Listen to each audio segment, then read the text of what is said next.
Bonjour.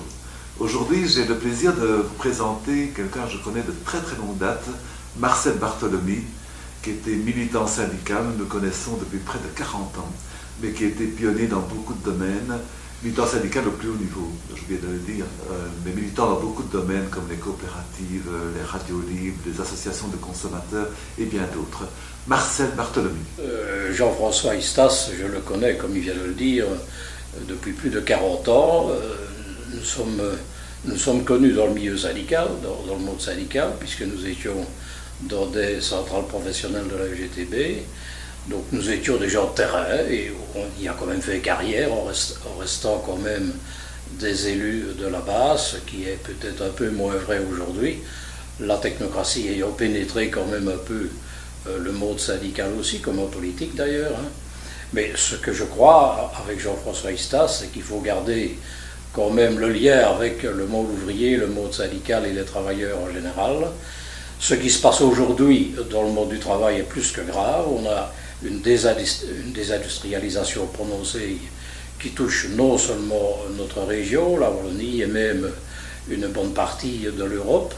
On ne sait quoi faire pour en sortir. Le libéralisme omniprésent avec son idéologie dominante est en train de pratiquer une politique d'austérité qui touche toute l'Europe et qui n'est pas prête de s'arrêter.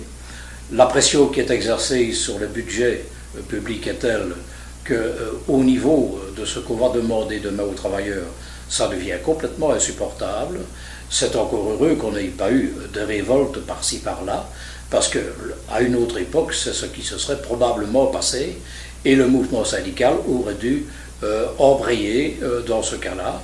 Je rappelle quand même qu'il n'est pas loin pour nous qui étions de jeunes militants à l'époque, la grande grève de 60-61, pour des choses tout à fait similaires à ce qui se passe aujourd'hui.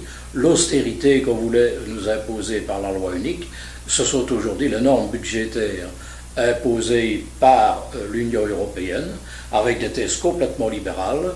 On ne laisse plus aucune place aux droits sociaux des travailleurs, la liberté de négociation n'existe plus, c'est chaque fois un dictat qui nous vient des milieux patronaux. Aujourd'hui, même le patronat wallon subit le patronat flamand, les décisions sont prises dans le nord du pays et non dans le sud, ce qui veut dire que les partenaires sociaux sont complètement muselés, et moi j'attends du monde politique de ne pas oublier ses origines, et j'attends surtout que dans le monde socialiste, il se trouve encore des gens qui sont suffisamment à gauche et ancrés par rapport au monde des travailleurs et au mouvement syndical, que pour tenir des thèses aussi démarquées que celles que nous entendons aujourd'hui, moi je peine quand je vois les listes électorales ici aux élections communales, elles se ressemblent quasiment toutes. Les candidats sont de listes avec des amalgames qu'on ne sait même plus nommer, ce sont des sigles qui apparaissent dont on ne connaît pas vraiment la signification,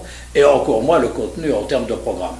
Les gens qui prônent des programmes à la courte vue, le nez sur le pare-brise, on parle plus des incivilités que du drame que la société nous prépare.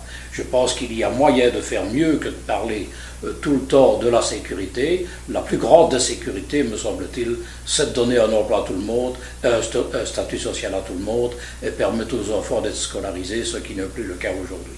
Alors je me tourne évidemment ici à Verviers vers mes amis socialistes pour considérer qu'il ne faut pas oublier ce que je viens de dire, et Jean-François Istas est heureusement de ceux-là.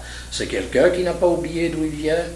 Effectivement, je suis un jour partisan de la responsabilité économique des travailleurs dans les entreprises.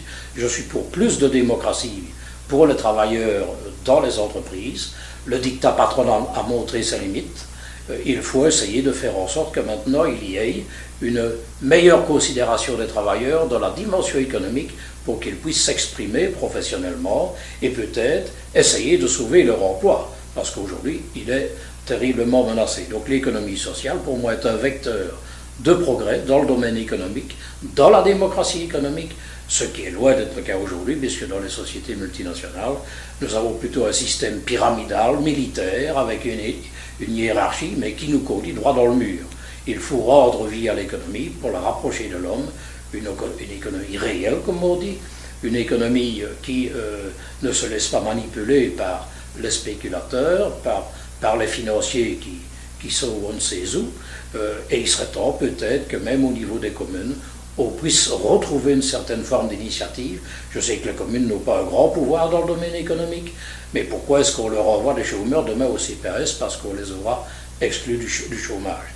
Donc ça veut dire que lorsqu'on jette les gens à la porte, à ce moment-là, les communes sont bonnes pour les recevoir, et les Flamands qui vont évidemment nous quitter probablement si on écoute la NVA, eh bien nous aurons toute cette masse de chômeurs qui viendront sur le dos des communes, dans les CPAS, et les Flamands reprendront la part qui est la leur au niveau des allocations de chômage, et puisqu'ils ont moins de chômeurs que nous, ils auront des moyens financiers pour essayer de faire quelque chose de positif, et nous partagerons la misère. Donc je crois que les communes ont un rôle à jouer dans le domaine économique, et ne pas laisser faire n'importe quoi. La démocratie économique, c'est un thème sans doute plus intéressant pour moi, pour l'emploi, plutôt que les incivilités.